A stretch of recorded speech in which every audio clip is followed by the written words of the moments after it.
We start, did you know that you're going to have this session today? Yes, sir. Okay, very good. And did you by any chance look up who is this guy, Vivek? I believe you used to work for an organization here uh, near Bangalore as well. Yes.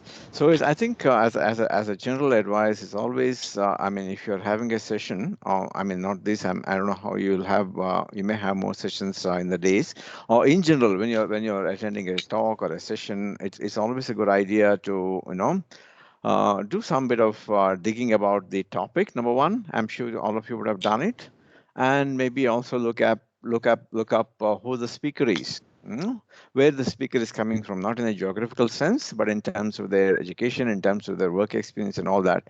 So you will have some idea, in which direction this talk will go on. So about myself, so I am basically a. Give me a moment.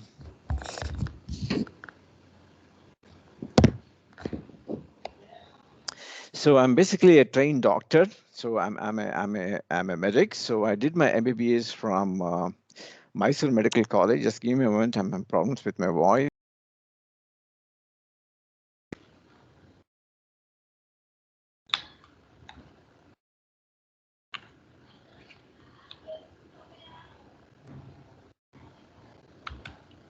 Okay, I'm sorry for that. So I did my MBBS from Mysore Medical College, which I hope Mansa might be familiar with. And then after finishing medical school, me along with few of us, we went to a very remote part down south in Karnataka. I'm from Karnataka, to a very deeply, densely forested area. The nice picture that you see, a river backwaters of a river with elephants and the forest. That's where we went in. So this is an area which is having a very high proportion of indigenous people or tribal people, and they did not have access to even very basic of the services, health, education, or any of the basic services. So we went there and set shop, so to speak. We started charitable or philanthropic health centers, hospitals, schools, community-based programs, a lot of things. So I was there in that place for about 15 to 20 years. And then our effort saw success, in tribals having access to basic services, tribals sending their children to the school for the very first time in their life. And we see the children, after finishing their basic education in this place, going to the nearby city, which is called Mysore, which is very close to Bangalore, and to pursue their higher education. So we were wondering, how do we replicate the success that we have seen in perhaps in other parts of Karnataka and maybe elsewhere in India. So that makes us wonder whose responsibility it is to provide these services. Then naturally the answer is government. Okay, fine. If it is the responsibility of the government, how do we draw the attention of the government? So how do we attract government to what shall I say, improve services in this area? So questions like this made me to go to London and do my master's in health policy and health economics from London School of Economics. So that is the red thing that you see on the right hand side. And after finishing my master's there, I started working as a researcher at the Department of Social Policy in LSE.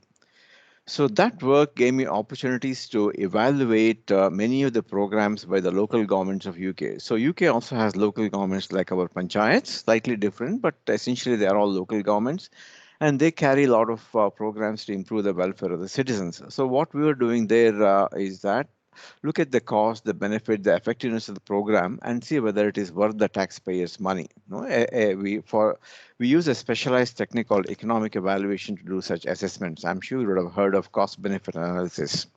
So we were doing that, and as I was involved in this, there came an opportunity to do a PhD at the University of Oxford.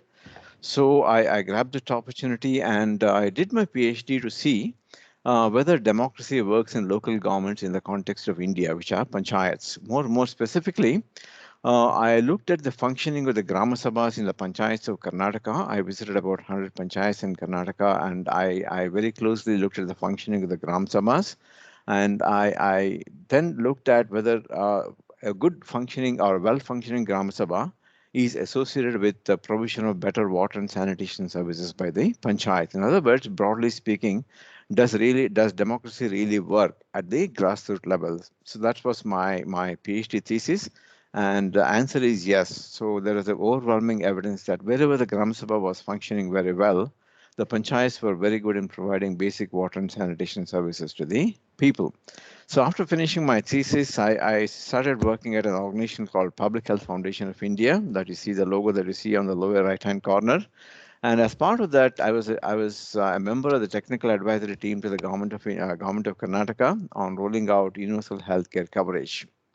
So after that, I moved to Jindal. So in Jindal, I teach courses related to democratic governance, which is based out of my thesis, and then courses related to health policy, health systems, and health economics. So that is in brief about me. And I must also state that after my stint in the development sector, so I got interested to know about the hardships faced by our farmers. So if you look at the image on the top left-hand corner, the nice beautiful mountains and areca trees. So I went to that place in Western Ghats, which is close to a city called Mangalore in Karnataka. So I practiced agriculture for 3 years, hands-on agriculture for 3 years.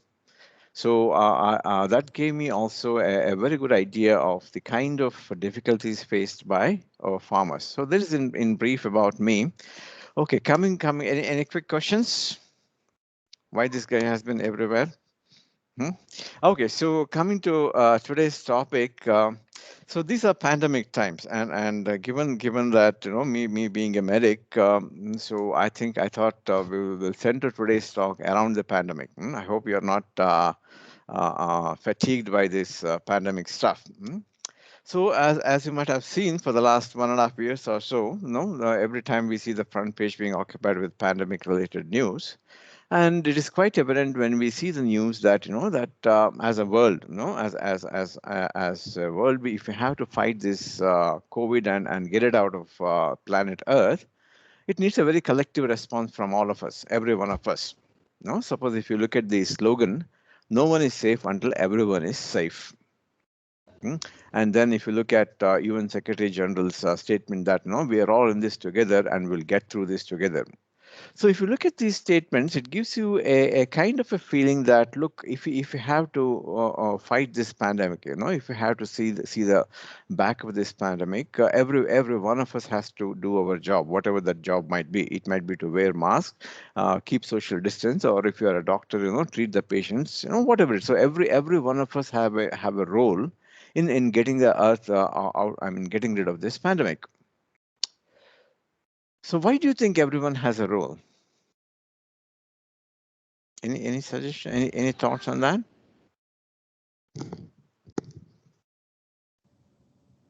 Probably because everybody is being impacted by the pandemic. So naturally, because they are they're facing the direct burden of the pandemic, they will, Mm-hmm. in an inadvertent way or in a wittingly, they might devise solutions for the same. Mm-hmm. So when a person is encountered with any kind of problem, it Mm-hmm. is natural that the solution is also devised almost immediately, and that is why I feel that everybody has a role in it, because either whether it is through direct transmission or whether it is through carriers or Mm-hmm. asymptomatic people, everybody is in some way or the other impacted and thereby involved in the pandemic, and that is how I feel that there is a role to be played by every individual. Okay, fair enough. Mansa, if I may ask you, what is your role as a student in fighting this pandemic? As a student, as a citizen of India? I think it just comes down to recognizing that as a citizen, the responsibility that you have is to more than just oneself. Mm-hmm. It is also to the community and to the city, and I guess people who you may never have met, but Mm-hmm. are, as maybe older people, much more at risk than we would be as Mm-hmm. 18-year-olds, 17-year-olds. Mm-hmm. And keeping in mind that just because our um, constitutions may be able to handle something like this, not everyone's can, and that's something we need to keep in mind. And what's your perception, if I may ask, Teja? Do you think people will come together to fight this pandemic, or you think each will go about doing their own stuff? Sir, I'm sorry I can't switch on my camera because I have lot of No, network no issues. worries. As long as you are able to switch on your mic, Yes, that'll be sir. great. Yes, sir. Actually, sir, during the pandemic, me and my family, we've done quite a bit of social work. There's a local organization called Helping Hands. Mm-hmm. Uh, Me and our community together, we've helped beggars, migrant workers, and the transgender shelters in our city. Mm-hmm. We've served them almost through the major part of the first wave of the pandemic. So Mm-hmm. that's one thing we've done. But I also think people are a little too occupied with their own safety to come together and fight. India has never been the country to come together all at once, Really? unless it's Mm. at the time of a very late in the freedom movement. Mm-hmm. Unless it's like something like that, India has never been known. It was always divided by communities or religions. Mm-hmm. Since this pandemic does not show any discrimination there, I think it's really important that people forget Mm-hmm. these things, cross the boundaries, take the high road, and come together if we want to come out of this, Mm-hmm. specifically the economy. Fair enough. Yeah, if you look into it, suppose let us say if we see that that okay, fine, if you have to get rid of this virus from planet Earth, all of us have a role very very clearly cut out. The doctors have to treat patients, and maybe I think educated people will have to spread awareness, wear masks, maintain social distance. So if you look at this picture, what are your thoughts on this?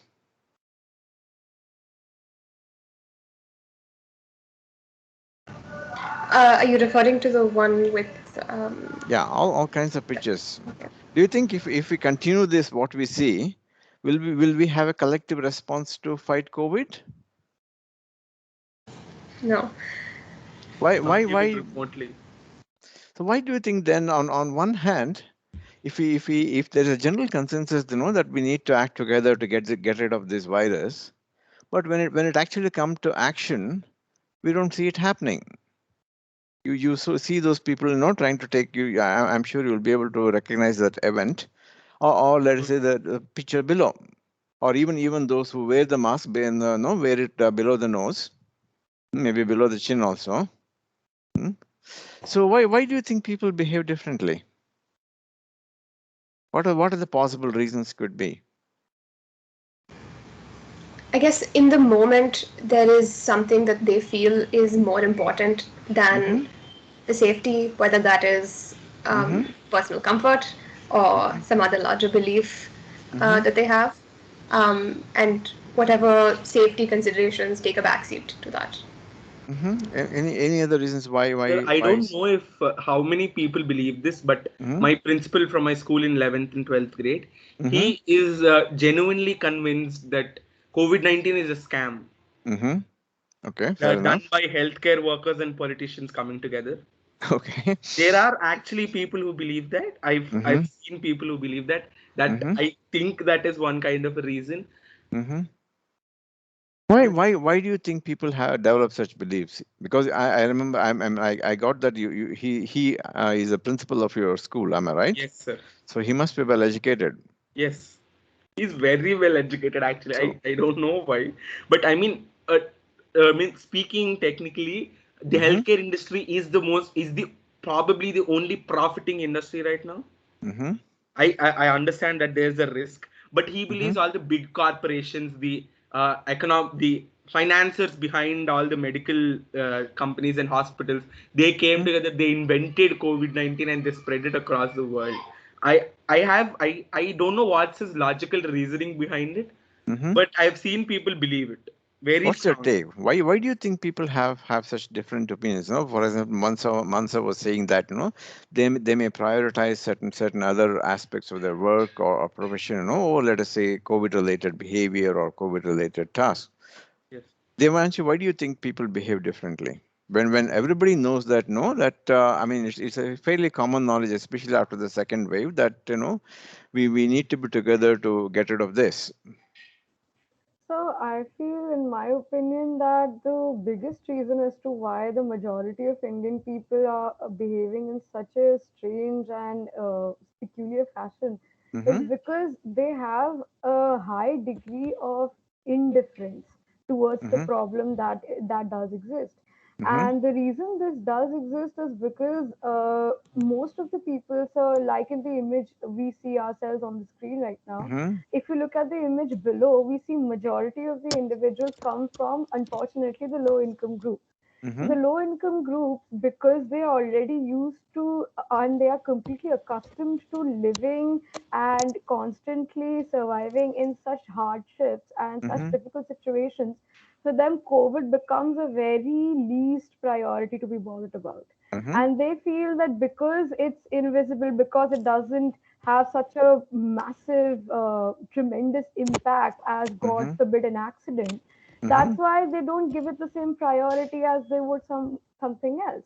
And Okay. that's why this level of indifference comes within the masses, especially even amongst the high income and middle income groups, because they just the self importance then trumps the concern for others, and that's the only Brilliant. difference. I like that. Nandini, what do you think? If you are able to join us, if your net connection is okay. Yes, sir. Yeah. Why do you think, for example, Ganesh was, I mean, Yeah, sorry, Teja was, yeah, go ahead. yes, sir. Go. So I guess I agree with Ramsey. Uh, for example, the daily labor workers, daily wage workers, we can't expect them to sit at home. Mm-hmm. They have to run their families also. Mm-hmm. So, and people from well-off society, they are only not understanding. So that's Mm-hmm. why we can't expect. Mm-hmm. So how do you, for example, let us say your course is, I mean, your program is about social science and policy. Am I right? Yes, sir. Suppose, let us say, let us say the government, be it at a central level or state level, it has the responsibility to, I mean, protect the people, improve their health and all that. And if the government were to bring about a policy saying that, people have to do their bit, apart from doctors, let us say, wearing masks and maintaining social distance and avoiding unnecessary travel and all that. But if the people are not let us say, responding, how should the government policy be? So what should the government do? Or if the government, the government asks you, the 4, 5 of you, hey, you're studying social science and policy, come and tell us, what advice will you give us? Because So you're looking. I think there needs to be some infrastructural change in the government as well, because people have lost trust in governments Mhm. currently. I think there's a lot of distrust among people in the governments because You believe people are not wearing masks because they don't trust Modi or no, no, Reddy? no, no, no. I'm not saying that. I'm saying in if you want them to do something, Mm-hmm. you have to look like you are doing something about it. Mm-hmm. If you yourself are indifferent, if the government itself behaves indifferently towards it, how can they expect the people to act? Mm-hmm. So you If mean, there is a if there is an mm-hmm. infrastructural development, if there is development of government hospitals, if there is more awareness towards it, if there is more easy availability of things, Mm-hmm. obviously you have trust more in the government. You believe what the government says and you act upon them. Mm-hmm. It's a personal belief. Please Fair correct me. enough. Fair enough. For example, let us say, if I for a moment, I mean, all of us are a bit tired of COVID. If I before I move on, if I bring one more event, and as is advice, I'm sure other persons who spoke to you would have given it. Please, all develop a habit of getting engaged because you are studying social science. Social science is about society. So you need to get engaged with the society. And remember, one way to get engaged with the society is to know what is happening around you. And one way to know that is read white papers, that is, economic time in Hindustan Times or Times of India or Hindu, whichever catches your fancy and whichever is available. Read pink papers, like Economic Times, Business Standard, whatever you like. Get into Twitter, get into LinkedIn, get engaged, okay? You cannot study social sciences in isolation. I'm very sure all of you have Twitter accounts. Yes or no? Yes, sir. Okay, so yeah, please get into Twitter, get into LinkedIn, make your voice heard. get engaged. Okay, yeah. So if I before I move on, if I was just browsing through today's paper before the session, and I found that one of the player who was in our women's hockey team, her name is Vandana, I guess, Yeah. and she was Caste abuse. facing some racist slurs. So the point is that why do people indulge in that? Not No, racist, sir. Casteist. casteist. Okay, yeah. Why do you think people indulge in that? So arrogance, bigotry, and the fact that even education, Mhm, or more fittingly should I say literacy, because those people who did behave in such a horrific way were not in any way educated, in my opinion. So mhm, even literacy at many points of time does not overpower the level of mhm, self entitlement, I believe. And mhm. that self entitlement comes through various identities. It comes through economic class, it comes through caste identity, it comes through religious identity. So there are various avenues of a person exercising his power in society to dominate and suppress others. And Okay. this precisely is Mhm. what happened in this case, because she was coming from a scheduled caste. Fair enough. So if we look into it, do we agree that even for example, let us say at a moment when we should be proud of these girls, who have won a medal for us, people's reaction to this is differing for whatever maybe the various reasons some of you have mentioned. Yes, sir. I think it's because the upper caste people are insecure Mm-hmm, because all of their ancestors have been in power. They were the controlling people of the mm-hmm, society. They always had influence over the society. They were respected and all. But mm-hmm, now the trend has changed. It's not majorly that unless we go to a very rural area, it's mm-hmm, not that people respect you because of your caste. People mm-hmm, respect you because of your opinions, your actions. So mm-hmm, since they are not they were supposed to be entitled to it, but now they're not anymore, so they're insecure and they want to establish the power over their power over the society, like mm-hmm, prove that they're superior. It's mm-hmm, kind of a superiority complex, mm-hmm. in my opinion. Fair enough. So you mean a kind of continue the hegemony that they had enjoyed maybe a few decades Yes, back. Hmm? when you pull power from anyone, they Mm-hmm. are bound to retaliate. Everyone wants power. Fair enough. Which includes stage also.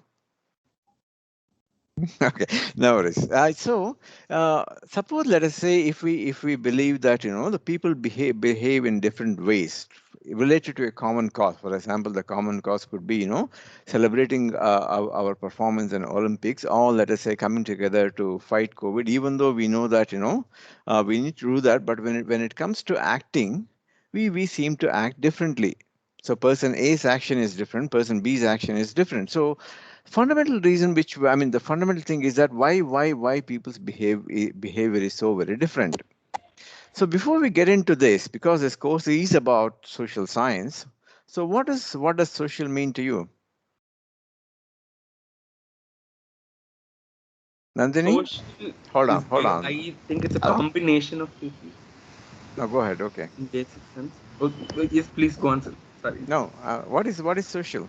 What is social in social science? Social, in general terms, a combination of people with different mindsets, different priorities, and different beliefs coming together is Mm-hmm. the essence of social, I believe. Okay, fair enough. Nandini, what do you think? What is social? Are you with us? Okay, I think she must have some problem with the connection. Nandini? Okay, Mansa, what do you think until she gets it right? Mansa, what do you think social and social science? I think it's sort of anything that has to do with how people relate to other people, Mm-hmm. whether that's people with differing beliefs or people with similar beliefs, and Mm-hmm. all of the different dynamics that come out of what happens when people interact. So you see the same link when you say social media, the same social, or it's a different social? Social in social science is different from social in social media, or you think they are related? Think, okay? Yeah, Uh, start asking these fundamental questions. Okay, suppose let us say if we start. I mean, there's no one way of what shall I say, describing or explaining what is social. Suppose if we imagine, for example, let us say if we have to get rid of COVID from this planet Earth, or let us say as a nation we need to celebrate the performance of Olympics team and get inspired by it to do more, because many of you said yes, it's a good step, but we can always do more.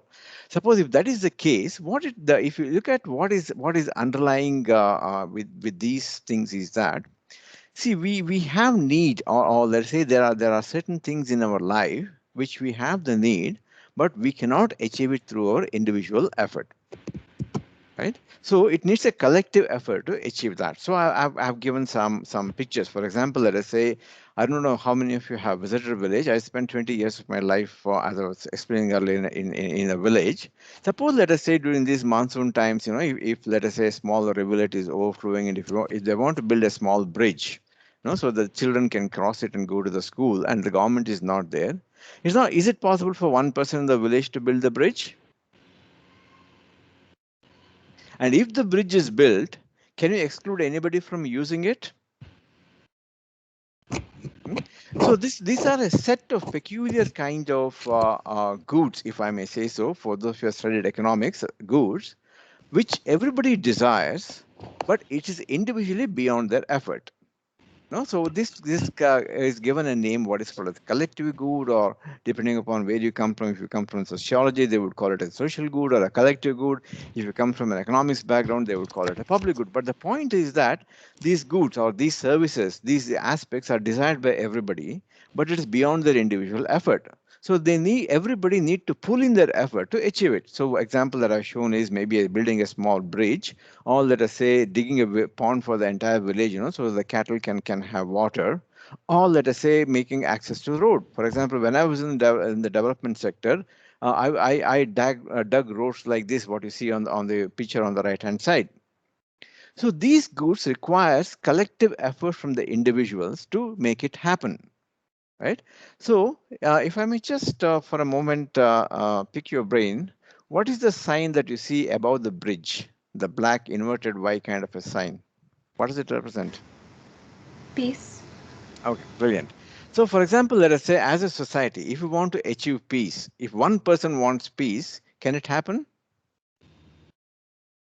Why not? Because there are all in at least two parties involved in peace Mm-hmm. in staying. Yeah. Whereas, for example, let us say, what are the things that you can do as a single person, which doesn't require Negotiate. others? Sorry? Negotiate. As a single person, you can do which doesn't require others. You can read a novel by yourself. You can sing. Others may Yeah. object to it. So, like that, if you start looking at these kinds of goods, those goods, the realization of it or provision of it requires a collective effort, and individual, however he or she may try, they cannot produce it. Whereas there are certain set of goods, but the individual is capable of producing it and enjoying it on their own, right? Suppose, let us say, if you look at these kinds of goods, for example, let us say they could be getting rid of COVID, or let us say, celebrating and getting inspired by a performance, or building a bridge, or building a pond, or building a road, requires collective effort. So suppose, let us say, if we imagine a village which has got about 100 or 200 households, and if they build a road, an access, and a kind of an all-weather road, it benefits everybody. But do you think, will the villagers pool their efforts to build the road? That effort might come in different ways. Somebody may contribute money, somebody may contribute labor, whatever it is. So if you start wandering into it, then if you fundamentally look into it, if there are a group of people are there, and if there are certain goods, if there are certain services, if there are certain things in their life they want to enjoy, they want to experience, they need, but it is beyond their individual effort, then the one way of going about achieving it or realizing it is to form a collective. So name for that collective we give is what is called as a society. Okay. So if you have heard of this, who is the man that you see on your screen? Any idea? John Rawls. Yeah. One way, how do you conceptualize society is nothing but it's a cooperative venture for the mutual advantage of the members. That is, we need something to happen. that benefits everybody. So we come together to make it happen. So we contribute our efforts so that everybody benefits from it. Sabka saath, sabka vikas, right? Suppose, but if that is how the individuals started organizing themselves to form society. Society is nothing but a mechanism to achieve those collective goods or those collective services which all of us desire, but it is beyond our individual effort. So now suppose, let us say, if I say, look, there's a common thing that we want to achieve. For example, let us say clearing the garbage in front of our houses in the road that we live in. And if we clear the garbage, the benefit for everybody.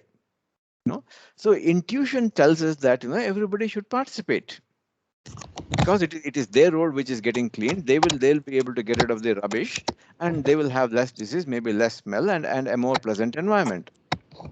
But what the history tells us is that many a times, most of the time, these individuals will not pull in their efforts to achieve something which is in the collective interest.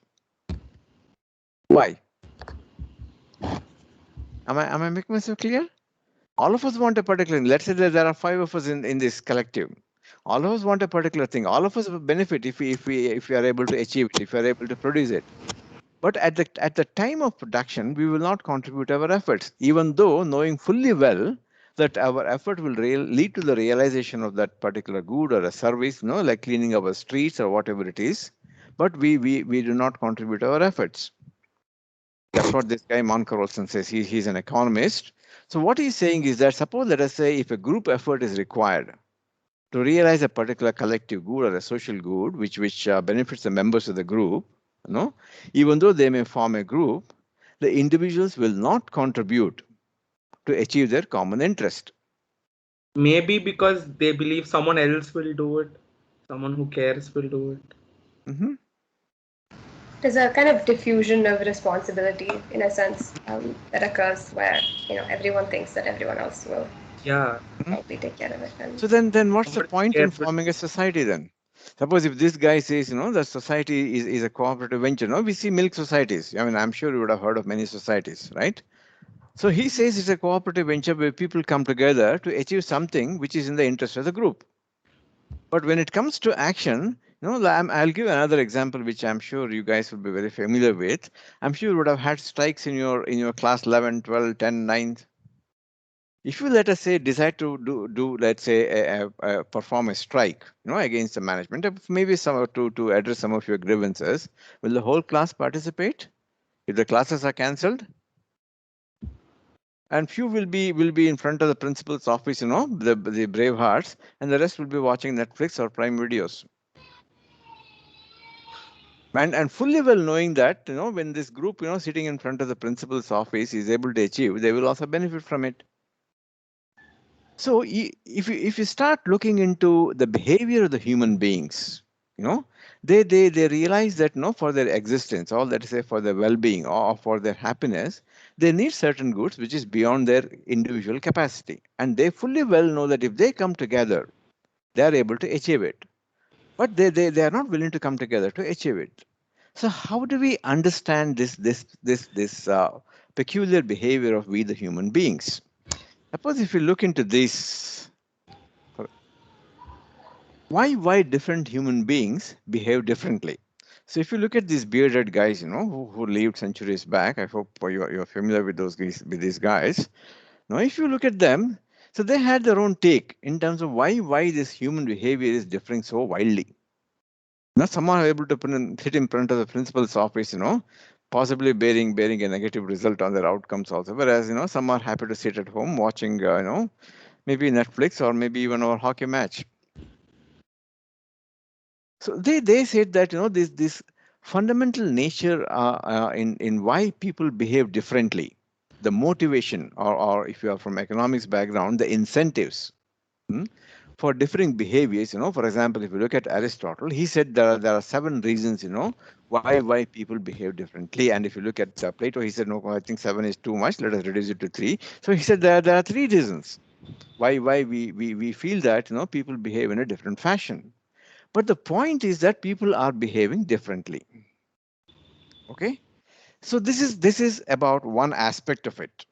And it is important that we understand why people behave differently. Why do you think it is important?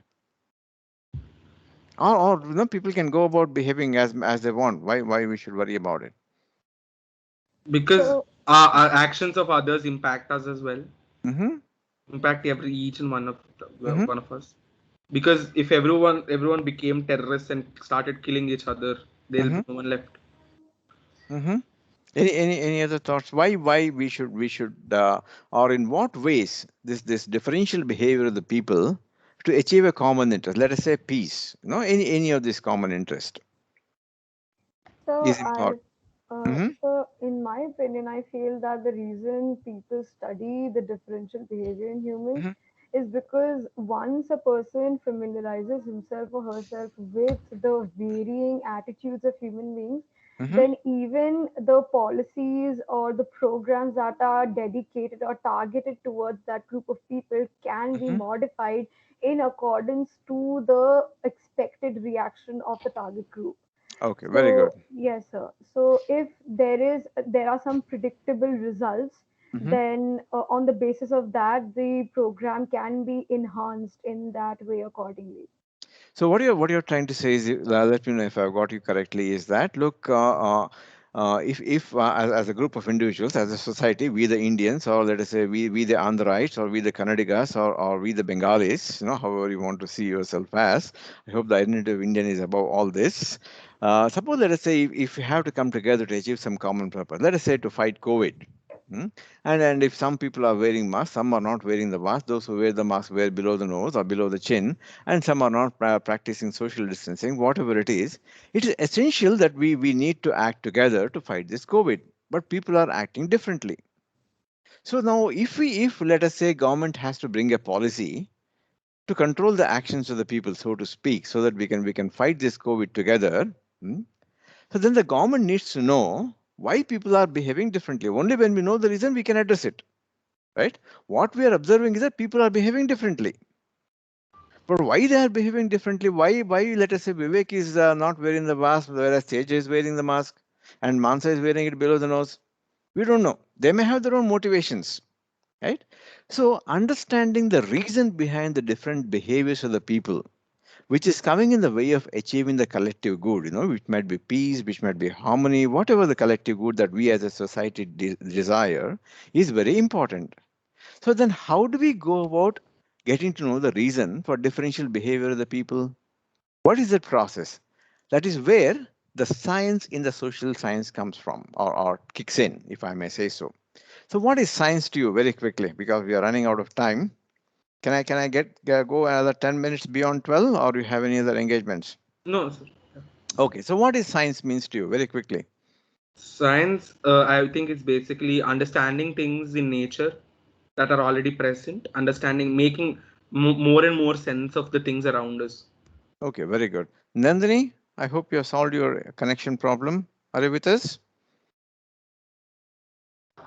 Yes, sir. Could you repeat What that, is please? what is science means to you? No, especially I'm saying science because if you have been following U.S. response to COVID, and the common narrative is that when Trump was a president, quote unquote, he was not listening to the scientific advice, and when Biden took over, the science came into the foreground. He was at least listening to Fauci. Who is Fauci? Who is Fauci? He's The the guy who has advisor to the CDC, if I'm not wrong. Like, Yeah, he's the advisor to the president. Yes. So yeah, so please get engaged. Okay. Remember, white paper, pink paper, Twitter, LinkedIn, and the local coffee shop. Okay.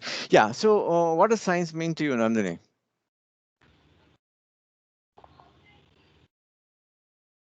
Okay, I think So in social science, more of like the psychological aspect of science it. in general. I don't know about social or whatever it is. I'm not aware of. I'm aware of the word science. What is science?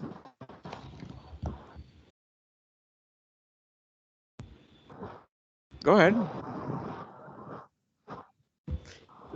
Start thinking. Okay. So if we look at science broadly, very very broadly speaking, science is about knowing how the world around us works. how the things around us work. For example, if I may deviate for a moment, my school where I studied the LSE, the motto of the school LSE is to know the cause of the things. So I think that encapsulates what science is, to know how the world around us work. So this world could be a natural world, or it could be a social world. The natural world is what we see, in terms of our trees, the oceans, the weather, the climate, earth, all these natural stuff. And the social world is a society that we as human beings create. Right? So how does this natural world functions? How do we know at what time the sun rises tomorrow? How do we know at what time the sun sets? How do you know whether we're going to have 10 centimeters of rain in Delhi or no 0 centimeters of rain in Bangalore? So how do we know this? So knowing how the things work around us is one way we can start understanding what is science. So the world again can be divided into, on one hand, let us say a natural world, or on the other hand, we can divide it into a social world. Okay, so okay, fine. Suppose let us say if we have to know how things work around us, so that we can make our lives better, then one way we can look into it. There is already an existing body of knowledge, which tells us, for example, we are able to predict with great number of ease, when the sun rises tomorrow, when is the next eclipse is going to happen. But we will not be able to predict with the same ease, whether what actions will we be doing tomorrow. We will not be able to predict that. So there is a body of knowledge which exists, which gives us some information, which gives us some knowledge about how the things around us works, right? So, but there are certain things which we do not know. For example, the COVID and the human behavior, for example, let us say, even going beyond the human behavior.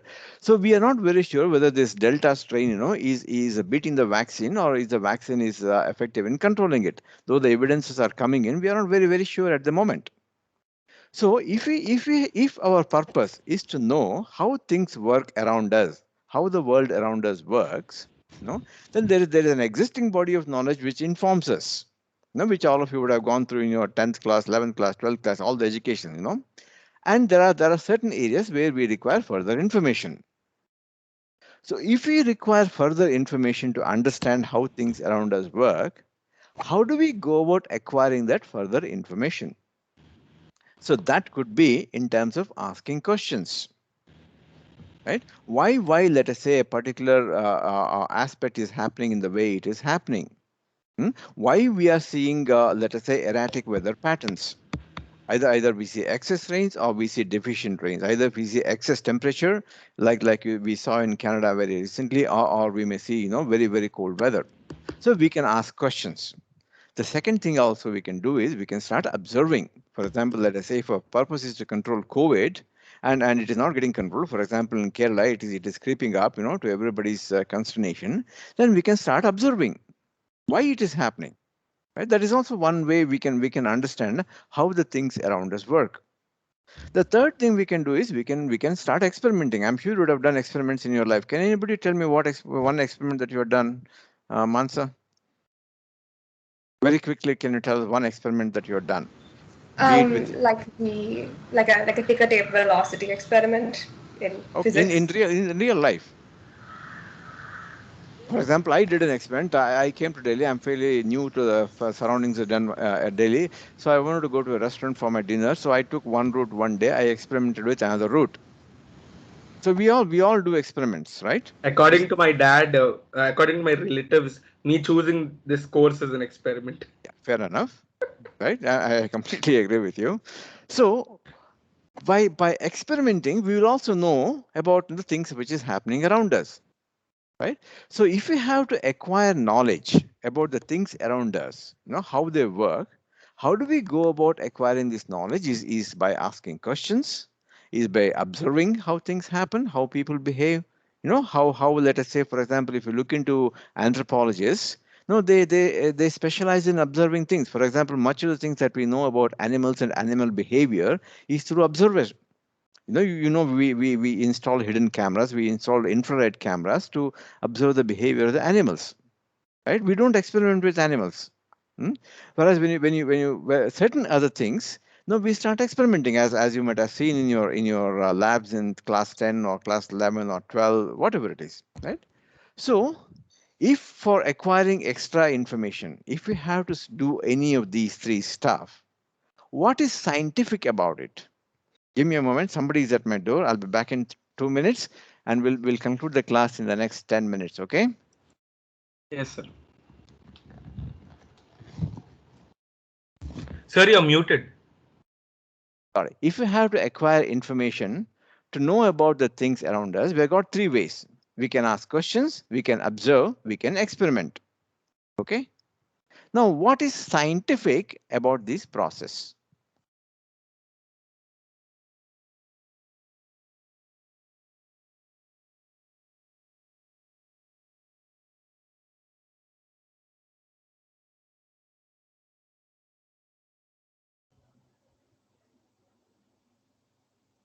Hi, Manasa. Yeah, I just wanted to inform you that last time you had asked me to email you my number, right? I'd forgotten to email you that day, so I just did it a while ago, okay?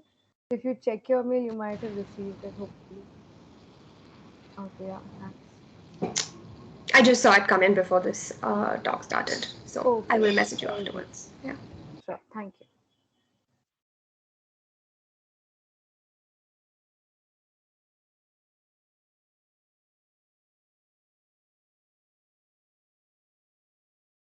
I'm back. So what is scientific about the processes that we use to question, to observe, to experiment? So I feel that anything can be evidenced as scientific through a systematic and intensive procedure if that is followed.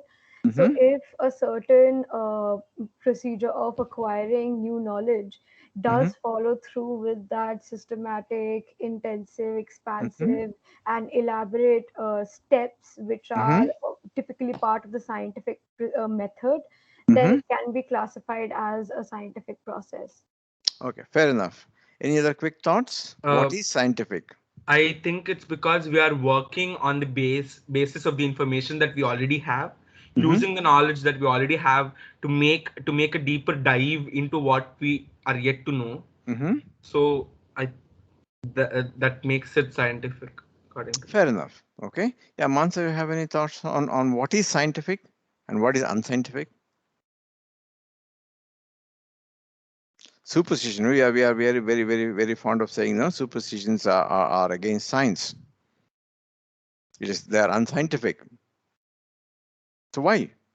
When For there example, is no, when there is no actual proof or an evidence behind it that it's actually happening.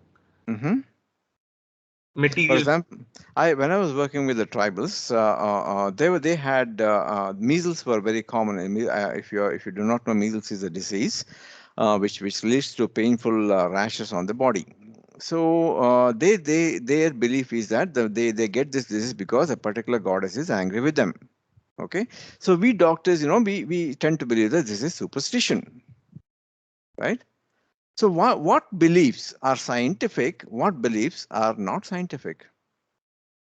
In other words, I come back to my original question. What do we consider as scientific? What processes that we use to get the information we deem it as scientific, and what processes that we use to get this additional information we call it as unscientific? So what is it that makes a process scientific? Okay, so I won't get into the detail of this. So if you have to acquire extra information, let us say new information, to understand the world around us, it could be a social world, like why people don't wear masks, or it could be a natural world. The process that we use to acquire that extra information has to follow through, as Divyanshi was saying, a set of procedures. I won't get into the detail. You will learn it in your coming semesters. So that process through which we acquire the information, when that process is validated, is accepted by a larger set of community, so we call it as a scientific process. Okay, so when we acquire the new information using that process, then we say that the new information that we have acquired is scientific. It is evidence-based, right? So science in a social science, therefore, is process. Tell me, I'm waiting. So this is the last slide. After that, we'll end the class. See, social world, I said, we as I know, as a set of human beings, we need certain things, but it is beyond the capacity of the individuals alone to achieve those things. So we have to come together to achieve that, and fully well knowing that achieving it will benefit every one of us. But we do not pool in our efforts. So we behave differently, be it a strike action in a college, or let us say controlling COVID away by wearing masks. So we need to understand why people behave differently when they fully well know that no, their behavior can lead to a better life, but still they don't behave. So we need to understand that. So the process that we use to understand why people behave differently need to be scientific. So what is scientific about a particular process that we use is that it has to follow through a set of procedures which has been validated such that the outcome of the procedure is replicable on one hand and can be generalizable. Okay, don't get into that detail, you will learn later. But we say that there's a set of processes which we need to follow such that the output of that process we can say it is scientific. So social science is about, or science in social science is about?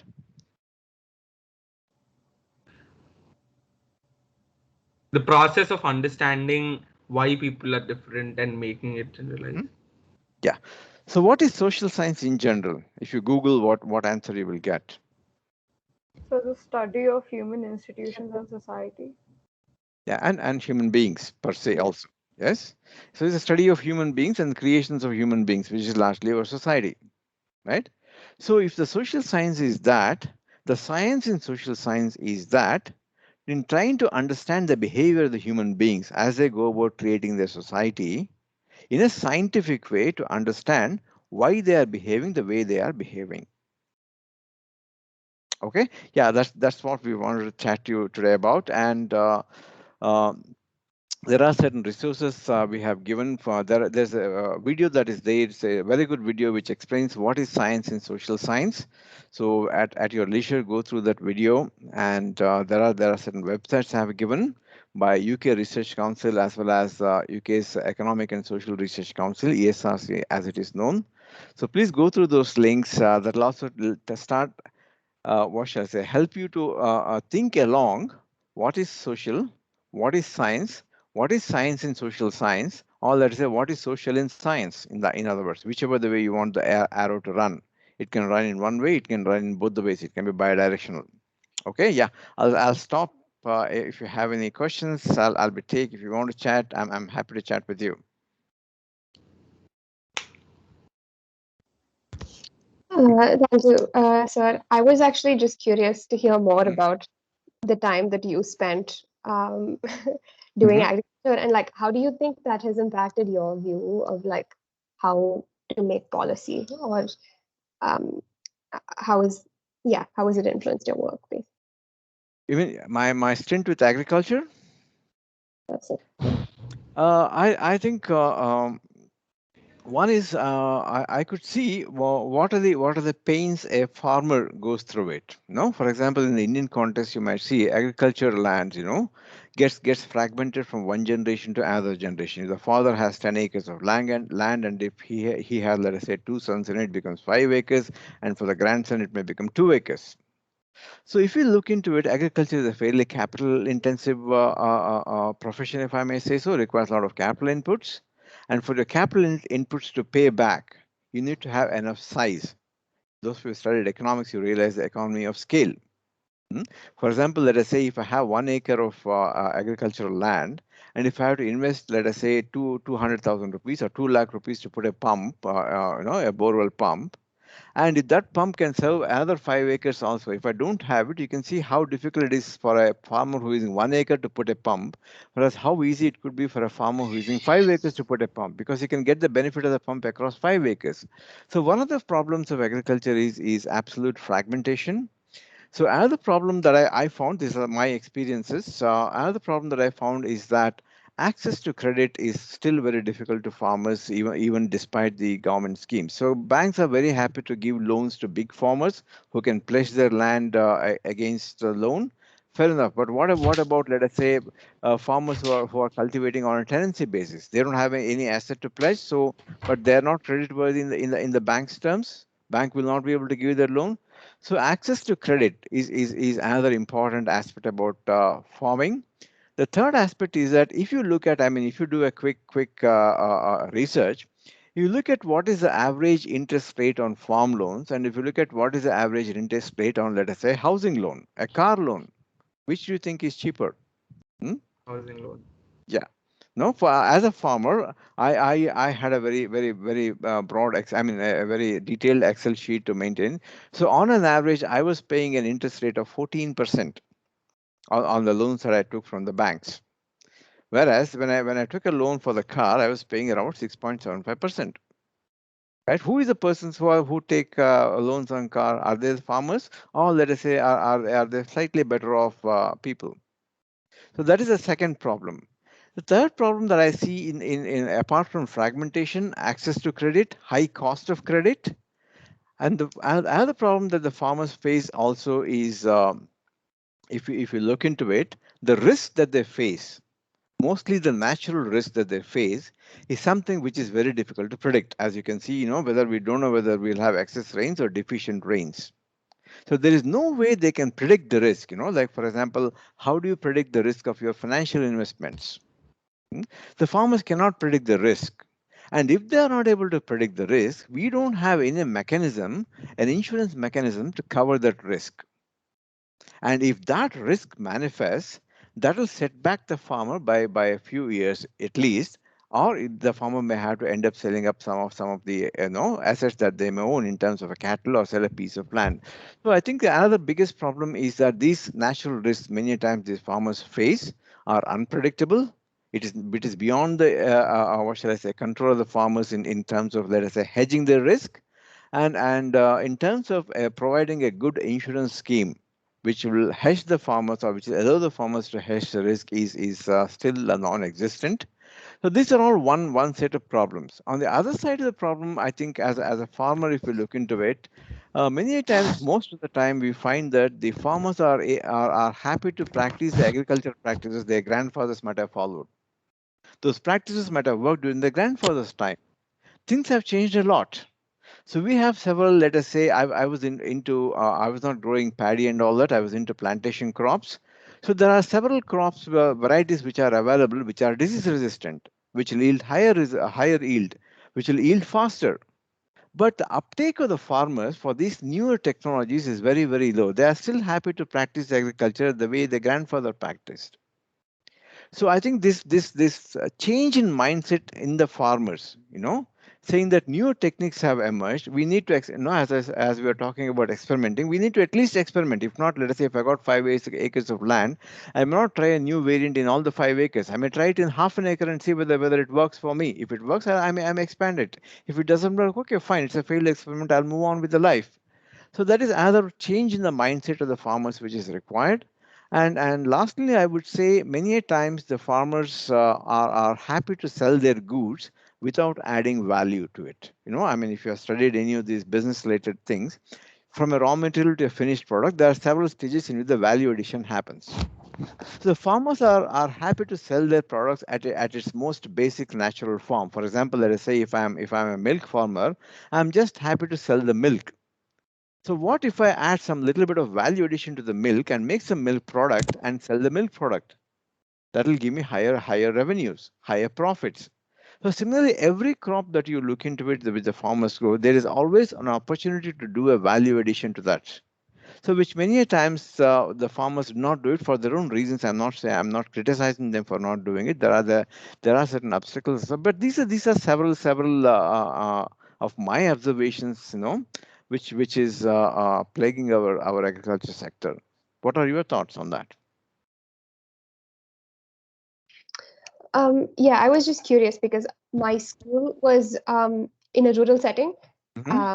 and we interacted quite closely with a lot of the people from the village, Mm-hmm. and worked with their children. And we also had our own piece of agricultural land that we as students worked on, sort of to feed the school. Mm-hmm. And so I think especially what you said about crop risk resonated a lot. What they farm there is ragi. I'm not sure. Yeah, Yeah, so I love ragi muddes. ragi muddes are great.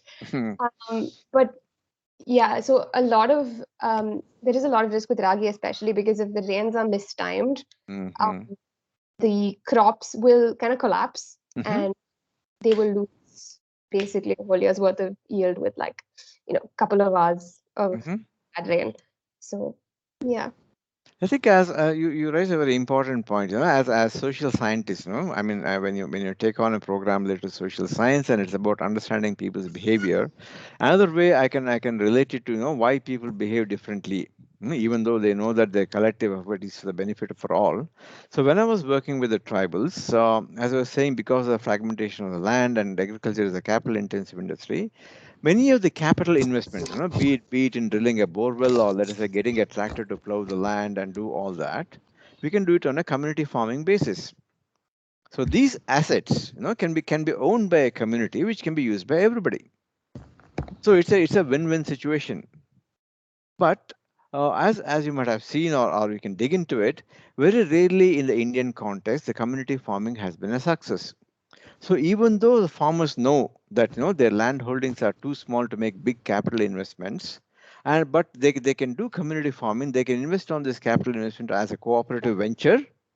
Everybody can share the cost, and there's a way they can go about sharing those assets. For example, let us say if we buy a small tractor to plow the land, then we can say in the morning I will use it, in the evening you use it, the next day another person we can use it. We did a project. We had about 300 acres of tribal land, and we involved about 60 or 70 tribal families, and this entire project was funded by a development organization called NORAD, which is from Norwegian government. But we found that getting the people to come together in this venture is the biggest part rather than the technology involved in it. So this offers a lot of scope for social scientists or social research like you. Why people do not come together to act in their collective interest? Right. So I think that's a question which is still playing in our mind. So how many collective farm ventures you see, right? Though we have outstanding examples like Amul, but there are still there are very few of them. So I think these are the areas which I think social scientists like you offers plenty of scope for you to research, that is acquire new knowledge and acquire scientifically. Okay, yeah. Any other questions you have? Any other Sir, I thoughts? was interested in your transition to education. Mm-hmm. Why? I mean, you are such a highly qualified person. Why did you choose to come into teaching? Why not? Yes, definitely why not. But I mean, there must be a reason behind why you. I think okay. I will without what shall I say, putting myself on a pedestal. Don't get me wrong, and I'm not able to get that exact idiom out. I'm sure you can help me. I think if you teach a girl, you teach a village or something like that. Well, if you collect that. Hmm? So I think see one way is I think if you look at teaching, and it's also one, see if you, it all depends on what is it that you want to achieve in life, right? And there are multiple ways you can go about achieving it, right? For example, let us say if you want to do good to the society, one is as I said in my earlier part, you can go and do it. You can dirty your hands, so to speak. You can go and do it. And another way of doing good to the society is to inspire people to do the same for you. So if you look at the multiplier effect, it is more in the latter than in the former. So I would say that is one of the benefits of teaching as a profession in general. But I think all of us faculty, if you look into it, please bear with me when I say this. I think we are less of teachers and more of researchers. Okay, because we are not trained to do teaching. We are trained to do research. Okay, but that's besides the point.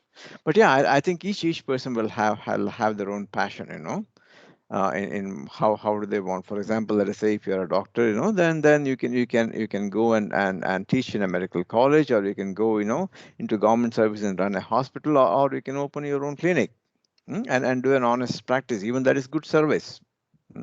So and each person need to find the calling. Yeah. Any other things which you want to pop up?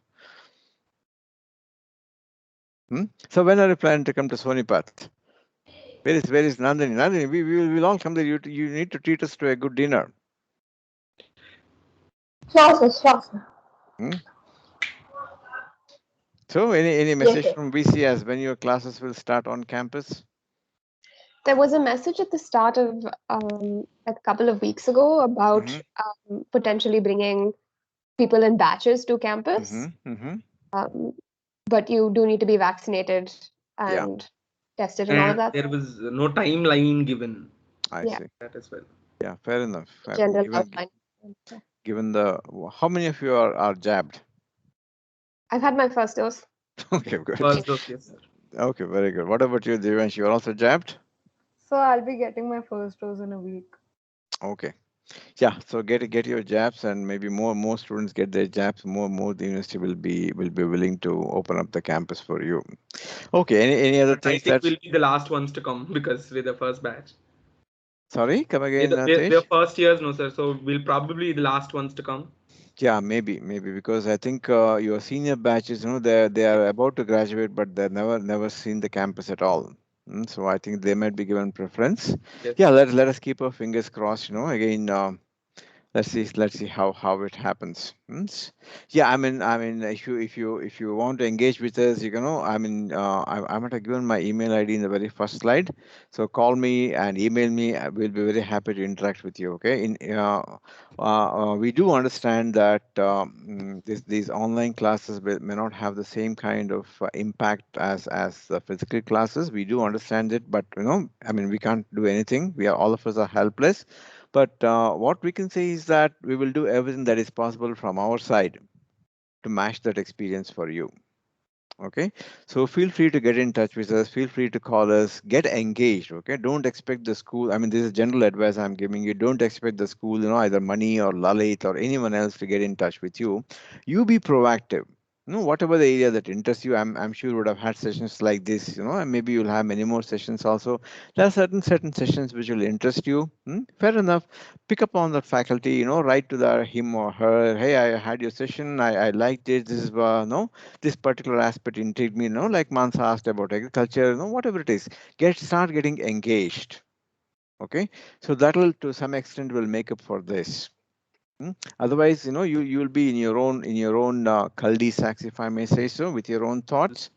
So start getting engaged. I'm sure the 4, 5, 6 of you who are into this program, it's a small program, but it's a very unique program. We are very sure that it'll gather a lot of momentum as you go by.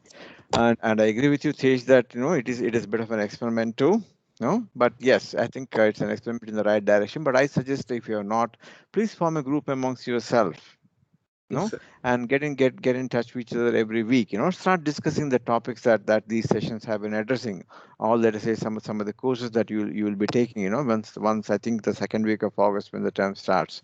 So idea is because it is social science and all that. Remember, collective interest of the 5, 6 of you. So you need to pitch in. Okay.